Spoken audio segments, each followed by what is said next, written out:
What's up, everyone? This is Josh Rubin from East West Healing, and today I want to talk about some of the dangers of fluoride. Now, this is a big topic, it's a controversial topic, but I'm here just to kind of share my input of some of the dangers of what fluoride can do to your cell, your metabolism, and your thyroid. But before we jump in, as always, please like this video, show us a little bit of support, and hit that notification button and subscription button so every single Wednesday when we put out a video, every single Wednesday without fail, you get notified. You're the first one to get notified, and you don't miss out on this wonderful information. Let's jump in. So, and we've talked about this before, and of course, it's a controversial topic. So here's the thing. If you don't agree with me, and you think I'm a quack, and you think fluoride is, one of those things, just like mercury and GMO foods is silly and stupid, you do you, I do me. That's the bottom line. Don't leave negative comments. Just go find someone that supports fluoride. Keep eating it, keep drinking it, and you live on with your merry life. And I'll do me. It's that simple, right? That's the beauty of our life. But we always feel like we need to comment and be rude, which, in my opinion, it's not supporting anyone. It's not helping anyone. It's not even helping you. So here's the thing with fluoride. Okay, it's been shown through research, we've talked about this, that it affects, the pituitary, the stimulation of TSH, production of thyroid hormone, autoimmune thyroiditis, inflammation of the thyroid, the list goes on, right? And why is it a problem? Well, it's a problem because it's in our soil, it's in our water system, it's in our food, our toothpaste, it's in a lot of tobacco, it's in tons of different medications with a list below in the description, from Celexa to Celebrex to Lipitor to Paxil to Prozac to different statins, and to tons of medications.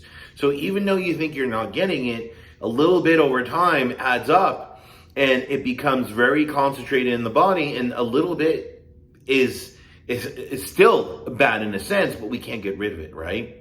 And beside oxygen, fluorine is one of the most reactive elements, on this planet. So we're slowly, from birth till 20, 30, 40 years old, it's building up and building up in the system. Now, I remember as a child sitting in a dentist's chair as a child with, that big styrofoam crap in your mouth with the fluoride on it, and sitting there going, this is so uncomfortable, this tastes gross, I can't wait till this is over. And that was a fluoride treatment, as well as I can even remember way back in elementary school, getting that little cup with those fluoride tablets that we'd have to eat at school. Now, this is going back to the early 80s, right? So, we've been constantly getting it, especially if you're my age, but, if you think you have a water filtration system and you're staying away from toothpaste that doesn't have fluoride, but you're taking medications or things like that, you're getting it without really knowing it, and that's the danger. Now, why is it a danger? Well, besides the thyroid, really what we're talking about is two different things. And I quoted some research down below in the description. The first is, it's been shown to affect magnesium. It'll displace magnesium. It'll chelate magnesium from the cell and ATP production. And this is a problem because if we don't have magnesium, of course, we can't regulate over 300 enzymatic reactions. Remember, minerals are the keys that unlock the car. The keys, or I should say, that turn the car on. The keys that unlock the door, right, to your house. You can't get in your house, you can't start your car without keys. So minerals regulate all your different enzymatic reactions. And there's a lot of them, but probably the most important aspect of magnesium is, and there's many people that quote this, I quoted Chris Masterjohn, is if you produce ATP, if you don't have magnesium to latch onto that ATP, which is energy, is useless.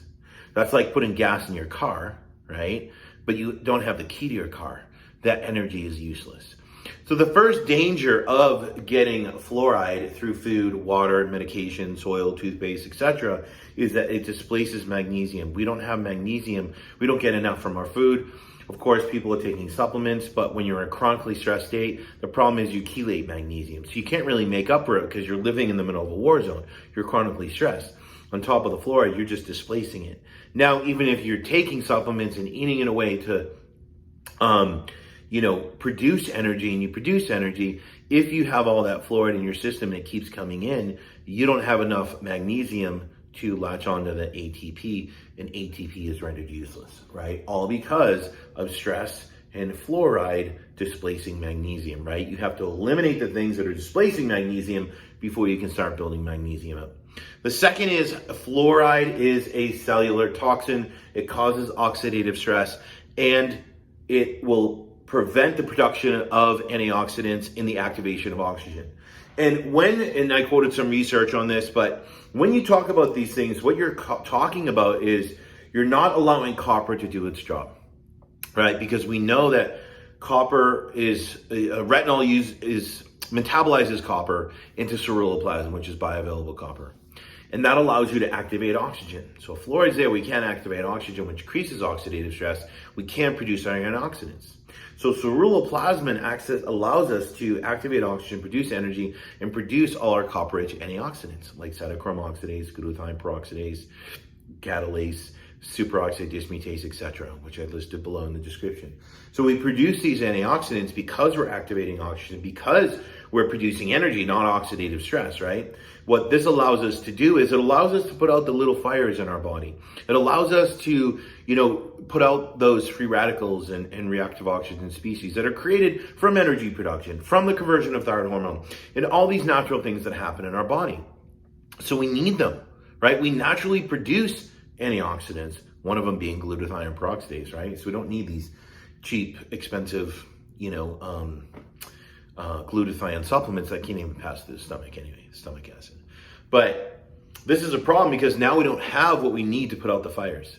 So if we're living a stressed life or whatever is happening in our life, or we're not eating the foods to support our metabolism, we're not going to activate oxygen. We're not going to produce energy. We're not going to produce antioxidants on top of getting fluoride in the system. And it's going to push us down that place of producing exhaust instead. We're producing oxidative stress, which eventually turns into inflammation, which eventually turns into calcification. And this is why so many people have autoimmune issues, all these different new emerging things, which haven't been going on for a long time. And everyone's like, what's the best antioxidant? What is the best anti-inflammatory supplement? There's no such thing. Your body has a system to produce that. You just have to support it. And one of the blocking factors is fluoride. Now, I'm not saying this is the thing, if you eliminate it, everything's going to work, right? Healing is a puzzle and there's many pieces to the puzzle. But we truly believe, me and my wife, that, everyone's trying to, let's say, use supplements or labs or red light therapy or antioxidants or do all these things instead of removing the blocking factors. And one of them, of course, is using toothpaste without fluoride, using food and water, medications without fluoride in them, of course.